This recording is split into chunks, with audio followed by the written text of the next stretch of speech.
Our next guest has a vision that she wants to share with us. She is the Executive Director of the Urban Neighborhood Initiative. Of course, I'm talking about Dianne Cleaver. We welcome you. I'm Jensen, and we're coming to you from the Truman Library. It's so fun to always be here. What a wonderful place to be, indeed. This is very exciting. Vision 2020, turning vacant spaces into vibrant places. Tell me what that is. Well, I have to say it's not just my vision. It's a broader vision of a group of people. And in the heart of the city, the neighborhoods that my organization, the Urban Neighborhood Initiative, works with, there are a lot of vacancies.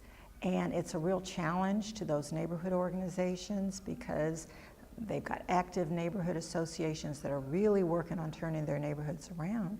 There are so many vacancies that it is a real blight, and it attracts crime, decreases value. So neighborhoods and many organizations have been working on it. So my organization have pulled together a conference to kick off what we call a collective impact process, to try to bring everybody together that's working on it to say, how can we together, over time, make greater, more rapid progress in this area? And we kicked that off with a one-day conference called Vision 2020. And our vision is to transform vacant places into vibrant spaces. And I was reading about that. When you say that there are a lot, I think the number that I saw was 1,600 spaces that are vacant that need to have something done with them. And you had a pretty good showing at your conference, like 63 different groups. So it sounds like you have like minds coming together. People who are really focused on that goal. And you're right about the 1,600 vacant properties. That's just in the Urban Neighborhood Initiative area, which is a little less than 2 square mile area. Wow. That's in our target area. We have 4,300 households, 1,600 vacant properties. So you can understand why it's such a high priority for neighborhoods, for law enforcement, for community development groups and others. And we did have 63 individuals representing many different neighborhood associations and organizations who are working on this to come together and to start our process of how do we really attack this together. And even though it's in that dense area of like 2 square miles, it really impacts the whole metro and beyond. So how can people that maybe don't see it every day and they hear about it now, but they don't really see it, how can they help? How can they get involved? Well, if they're really interested in rolling up their sleeves, they can follow up with the task groups that were formed at our conference. This is a long-term effort, and these task groups will be working long-term.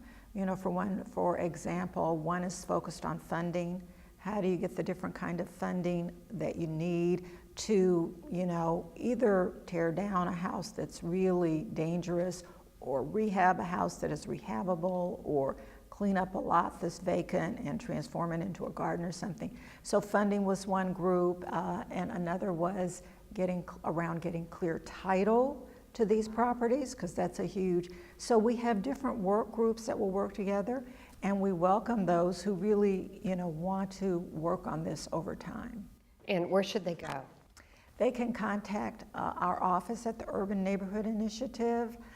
We're at 816-231-0822, or our email is info@uni-kc.org. Transforming those areas truly could, as you mentioned, impact crime. It can make for safer areas. It can bring in and help with the economy. Absolutely, increase property values, bring neighbors closer together. When you have all the houses on a block occupied, people are more likely to come out to their porches and get to know one another. Sure. Than when you have these kind of the snaggletooth look of, houses, vacant. So it actually plays a big role in building community. Wow, it is a nice vision, and we wish you and all the other people that are working on it great success. Thank you so much. Yeah, good to see you. Good to be here. That's all the time we have.